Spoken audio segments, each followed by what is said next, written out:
So another part of it, and this I think will get discussed a great deal, and it will get discussed a great deal moving forward, is the psychology of all of this. So everybody that's in this room, everybody that's in this talk recognizes that we are all sort of pop psychologists in our day-to-day activities anyway, because of our proximity to athletes, the conversations we have, the sort of inherent part of our job where we're asking people to do things they don't necessarily want to do on a daily basis and trying to find ways to get them to buy in and so on. But in this particular instance, as I was planning for what we were going to do and how we were going to do it, I knew again that this is a very unique environment, and I wanted to see from a psychological perspective how they were going to be coming back.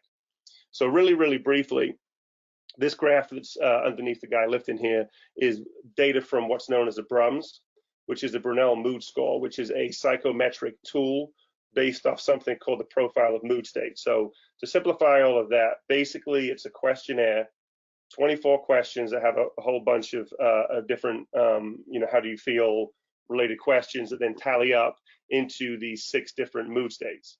And then the different mood states of the 6, only one is a positive or light mood state, in this case bigger, and the rest of them are all somewhat negative mood states.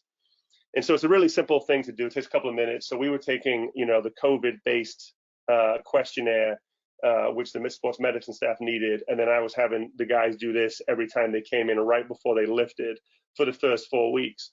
The first 4 weeks was picked again, as I said, because that was before any type of basketball activity was undertaken. So after I tallied it for the complete group of players that we had that returned for these 4 weeks, the graph that came out is what's known in the profile of mood states world and the BRUMS world as the Iceberg Profile. And that basically means, as it shows, that the peak is the in this case positive peak of vigor, and all the negative mood states are relatively low.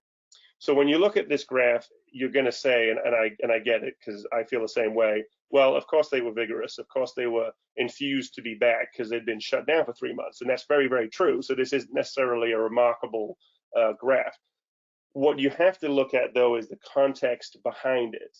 And so to, again, recall back, at least for us, when we first came back, we had very, very controlled environments. So obviously we had the testing every single time they came in. We had to wear masks in the weight room, at least when they were with people.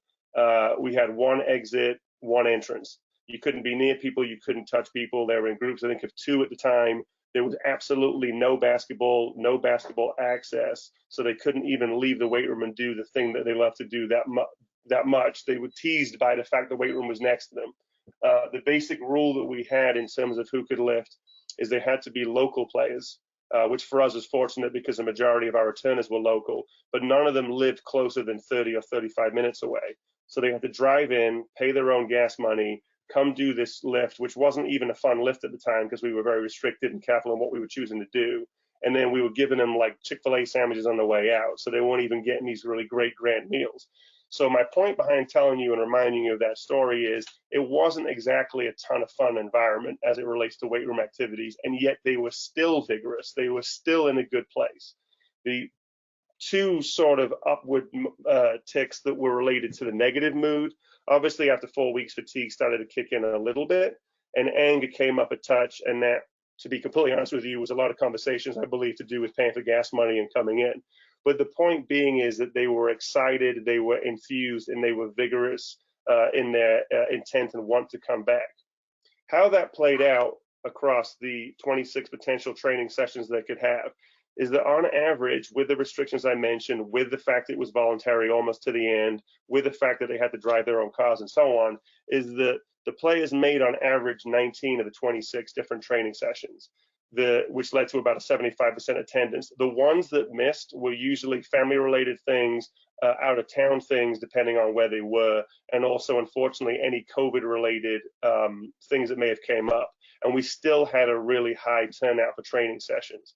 So again, I think the important note there is we spend so much time with each other and we spend so much time in these spaces that being away from them is a good thing. It's a good thing, like I said, physically in some respects, but it's also a good thing mentally because that break is going to be refreshing. That break is going to make you excited to be back, even if it's not necessarily what you want to do, in this case, obviously playing and practicing.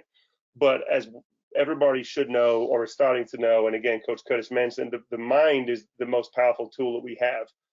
No matter what your PRs might be athletically, or PRs might be in a weight room. And so if we can get your mind in a fresh and good place, then the rest is pretty easy. Other things that were important that could come up, which I think are worth noting here, are really around habits. So an interesting thing occurred, and I'm assuming there'll be a little bit of this across the board with you guys, but I'll share some data nationally in a second. Our incoming freshmen gained a reasonable amount of weight as related to their reported high school weight. So obviously I didn't weigh them in high school, but from their high school weight to when we weighed them, on average they gained 17 pounds before they checked in with us.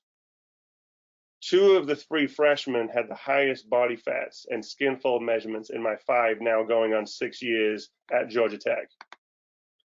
And the average body fat of the group of freshmen was 14.5%, which is a comparison to the type of guys we normally get for the returners that I've just talked about.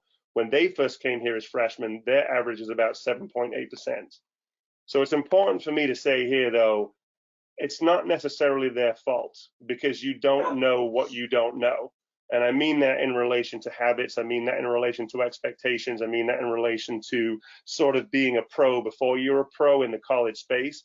So they don't know necessarily how to have really good habits until they're taught that. And on that note, it's really a big part of what we do. And as, again, most of you guys and ladies know, coaching is teaching and coaching is mentoring. And I think the take home as I go through this next portion right here is that mentoring and teaching piece is as important as we think it is, and in a lot of ways it's possibly more important. So the returning players, just to kind of look at this graphically and quickly, their body weight didn't really change much over the break at all. As you can see from the first columns, their pre-Q, pre-quarantine body fat really went up insignificantly. And their skin fold measurements, which I think for me personally are a little bit more telling than just regular body fat percentage with calipers, again, not a really big jump on that. They lost an average of about a pound, and they gained an average of 0.3%, which again is statistically insignificant and very nominal. And the skin fold millimeter site from the 4-site caliper test that we utilize increased 6.2 millimeters. So again, not really significant overall. So compare the body weights from our incoming freshmen and the returning players. Their pre-quarantine, so again, that would be their high school related weights, is in orange. Our returning players from the year before is in orange, and red was when they, excuse me, back to front. So red was before quarantine, and then orange is post-quarantine for when they first got here. And there's clearly a staggering difference between the two. So again, I don't want to just throw blame at them. I don't want to make them wear the weight of that. I looked this up because, again, I wanted to make sure that even though I'm just talking about my team, specifically and individually, that there is a wider discussion here. So the American Psychological Association posted this information maybe a month or so ago. So this isn't just a few months coming out of quarantine. This is larger, more across the board. And 61% of US adults have reported undesired weight change since the beginning of the pandemic. If you look kind of quickly across this graph, the US adults in general have gained about 29 pounds, males 37 pounds. The Generation Z adults, which is our sort of cohort, have on average gained 28 pounds. If you look at it from sort of a demographic breakdown, Caucasian adults have gained 30 pounds, African Americans 35, Hispanics 28, and so on. So part of this ongoing pandemic has been a gain in weight, which and also in terms would then be a gain in body fat. So this, again, this isn't a knock on people. This isn't a knock on anything, because it was horrific and is an ongoingly horrific environment that we're in. However, my point, particularly with the athletes, is if they have inbuilt habits, if they have had the ability to learn some things from us and to take some tips and tricks to the quarantine as it was, they were better informed and better able to maintain some of these things. And so habits really, really do matter, particularly in extreme environments when things aren't going the way you want them to.